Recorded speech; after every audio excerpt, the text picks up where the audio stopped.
Hello बच्चों, simplifying maths में आपका स्वागत है। चलो क्वाड्रेटिक क्वेश्चन के एक और ट्रिकी क्वेश्चन करते हैं। देखो इस टाइप के क्वेश्चन एग्जाम में आते हैं, थोड़े ट्रिकी होते हैं ये क्योंकि रिड्यूसिबल टू द क्वाड्रेटिक है। ओके, सो सिंस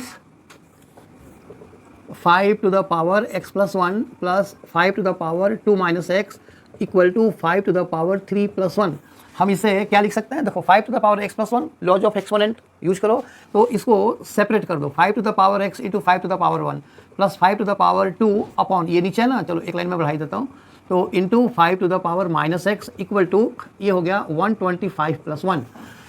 ये देखो 5 into 5 to the power x plus 25 upon 5 to the power x equal to 126। ठीक है ना। अब क्या करना है, देखो फिर से ये वेरिएबल टर्म है 5 to the power x, एक बार ऊपर एक बार नीचे है, तो हमें इसको y मानना पड़ेगा क्योंकि ये देखो ये डायरेक्ट क्वाड्रेटिक नहीं है but it is reducible to the quadratic, यानी कि हम क्वाड्रेटिक में इसको कन्वर्ट करेंगे पहले फिर सॉल्व करेंगे। So let 5 to the power x equal to y, so implies देखो क्या बनाइए 5y plus 25y equal to 126। This implies देखो मल्टीप्लाई करो 5y square plus 25 is equal to 126y, इसको इधर लेके आओ, ये हो गया 5y स्क्वायर माइनस 126y और प्लस 25 इज इक्वल टू 0। अब देखो अब ये क्वाड्रेटिक बना, ठीक है ना, this is a quadratic equation. Okay, अब ये बना क्वाड्रेटिक इक्वेशन। अब देखो 25 इंटू 5 125 हम मिडिल टर्म से कर रहे हैं, तो माइनस 126 को ब्रेक करना है तो it will be minus 125 and minus 1, तो ये हो गया हमारा 5y square minus 125y minus y plus 25 equal to 0। ये वाला दो एक साथ, ये और ये वाला दो एक साथ, तो यहाँ से तो हम 5y को निकालेंगे तो y माइनस 25, इधर से माइनस को निकालेंगे तो y minus 25 equal to 0।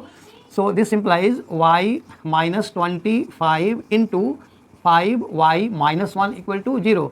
This implies जब इसको 0 करोगे तो y इक्वल टू 25 होगा और जब इसको 0 करोगे तो y इक्वल टू 1/5 होगा। तो मैं यहीं पे लिख देता हूँ y इज इक्वल टू 25, 1/5।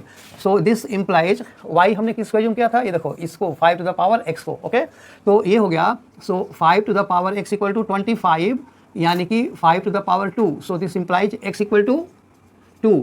एक आंसर ये हो गया, एंड दूसरा 5 to the power x equal to 1/5 यानी कि 5 to the power minus 1, so this implies x is equal to minus 1। ठीक है, तो ये हमारे दो सॉल्यूशंस हो गए, x की वैल्यू 2 और एक बार x की वैल्यू -1। आई होप ये वीडियो समझ में आया। अगर आए तो इसे लाइक करो, शेयर करो एंड सब्सक्राइब जरूर करना। Thank you.